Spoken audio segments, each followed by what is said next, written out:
All right, all right, all right. So, week 9 in our class in JavaScript, we are going to drop one of our code alongs, pick up a step in our decision making app. And in order to help kind of give the context to that, I decided I would look at and reiterate something I talked about in week 1, which is that if you didn't realize this, the work we've been doing so far is part of weekly work. So it accounts for 60%, oh, my nose is itching, 60% of your grade. Okay?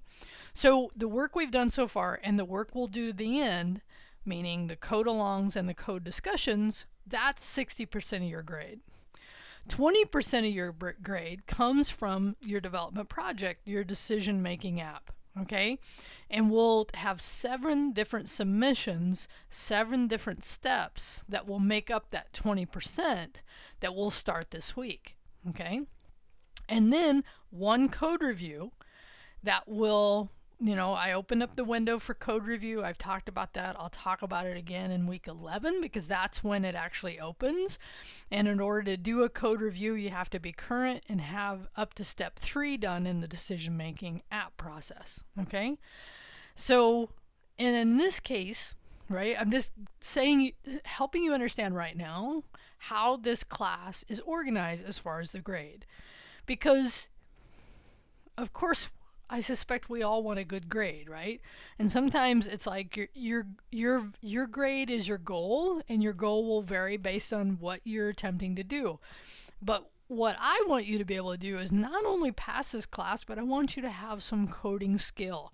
And not that you may become a developer, but somewhere in your life, you will probably have to look at code. If you're in IT, you're going to have to look at a code at some point, no matter what IT job you have. I'm almost guaranteeing you of that topic. Okay, so 20% from that code review, 1 development project, 7 steps were 20%. So add them all together, it's 20%. And then the work we've done now and we will continue to do then through the rest of the class. So when we're looking at this week, what's different is that we're dropping one of the code alongs. So this week we have 1 code along, creating the global JS, global variables, and implementing local storage. So great things to know how to do, because in this case we're really I love how my new Mac is actually trying to be more interactive. But local storage is really helpful because so far we have not had persistence in our form validation, our form inputs, as we're building those form inputs and that carbon footprint information, right? It's not persisting, so we're going to learn how to do that. And then, of course, the all-important validation. So in this case, I give you 2 paths for doing form validation. One path, and in this case, is some sample code, and here's just a link to that. And I go over this in the video for that. The video for that is from last semester, okay? Or if that feels too much, you have another option to actually implement what I would consider a little more general form validation from Web Dev Simplified. This is from a couple of years back, but it's still fine to do it this way. But I do give you some requirements for whatever path you've done as far as the validation goes. Okay, so that's your now I said this in lieu or in the way of just describing how this week's going to be different. So what I want you to think about as we come into this week is not only how does the grade for this course get calculated? Now you know that. Ask me questions if you want. And in this case, right, we are organized as far as when you do things kind of the way we were before. But because the work is shifting, you'll have to figure out, based on, again, the priorities, is where you want to be able to, work ahead when possible. And I just finished week 7. And what I heard from most everyone agrees that it's working ahead is the best thing, but sometimes our schedules don't allow it, right? So the reason I was trying to contextualize the decision-making app, the development project, is to help you understand where that lies in the overall grade. Okay? So in this case, you won't be able to get to it until you get through the form validation. But in the discussion here for week 9, I did provide the video. Now, when I was providing the context for those of you that wanted to look ahead, I did end up recording a new video today for step 1 for the decision making app. And the reason I did it was that I went over it, I organized it a little differently. I didn't really go over my code. And the reason I didn't is that it is a very common thing to see, because I reflected what happened last semester, and there were a couple students who saw my example when they were reviewing the video I had produced last semester, and that's what they ended up modifying. And they ended up having to redo it, because I said the idea is for you not to look at my code and just modify it. The idea is for you to write code that reflects your own decision-making process based on my requirements. Okay? So just know that that's true, but that this video is here, right? If you, ask me any questions about that as well. Okay, so I've gone over what's due, what's different this week. I've gone over that part of it. And the thing I want to end with is something that I've seen happen a couple of times now. And I want you to know that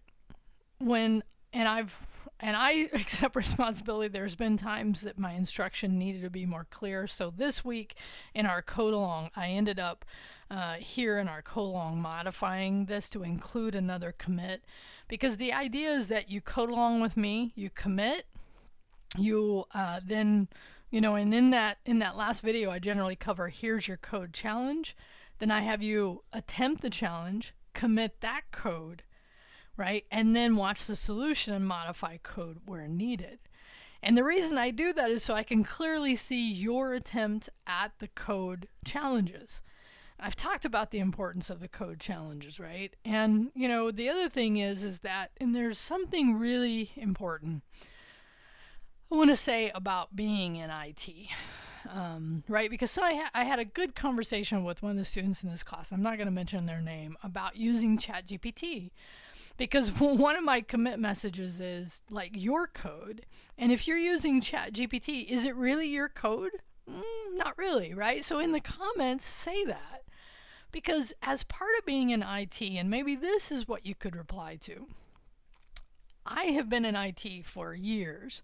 I've been in both the professional realm, I've worked IT, I've done IT management jobs, I've done systems engineering jobs, I've done a lot of different jobs. And the one consistent thing in IT is that we are tasked with having access to sensitive information. And so our ethics need to be high. And it's one of the things you want to have in your life anyway. And I know sometimes we live in a world that can be kind of counter to that. But in IT, it's still very, very important. It's something when I talk to IT folks today that are actually working out there in IT, it's been a few years since I've been in IT, but even as an educator and so anybody in IT, part of this job is having a high ethical standards, because you are around very sensitive data. You are often responsible for it. Now, systems have gotten better, and it's harder to look at sensitive data, but that's not the point. The point, as I'm trying to make, is that if you're going to be in IT, make sure you have a high level of ethics. How does that relate to our course? When you use something like ChatGPT to help you with code, put it in the notes. Just put it in there, because the idea is that if it helps you, you still, even if it gives you the code, okay, you still are responsible for that code, and it is subject to your, what you want to be able to do is understand that code. Now, the best outcome would be for you to write that code on your own, hands down. That's really where you learn. But of course, I'm not with you. I can't say don't go do that until you've really tried, because it's so tempting to just go out and find out what it says. You live in a world where that's going to be a reality, right? What you want to do is also build your own knowledge base, because some of you have already said this, and it's true, sometimes chat's wrong, right? It's getting better, every day, every week, every month it's getting better. So we know where it's heading, but we still want to have the skill ourselves. Anyway, that's my rant this week. It's not my rant. It's just my point of view.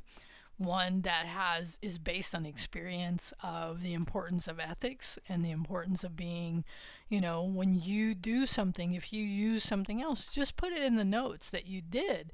And really the goal is that you write it on your own. If there's a piece that you need, reach out for help, or if you're reaching out there for help, it's a good tool, but it should not be writing all the code for you.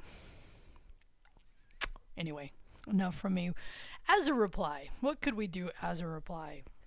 Have you heard this about ethics and IT before? What's your input about that? You have anything you'd like to say back to me? Because I ranted for a little bit about that, or maybe anything about me going over the change of the week, the schedule as it is, where the class as far as grading goes, any of that, of course. I appreciate questions. This is a perfect place to ask them. And that's it for me. Week 9. Let's get it done.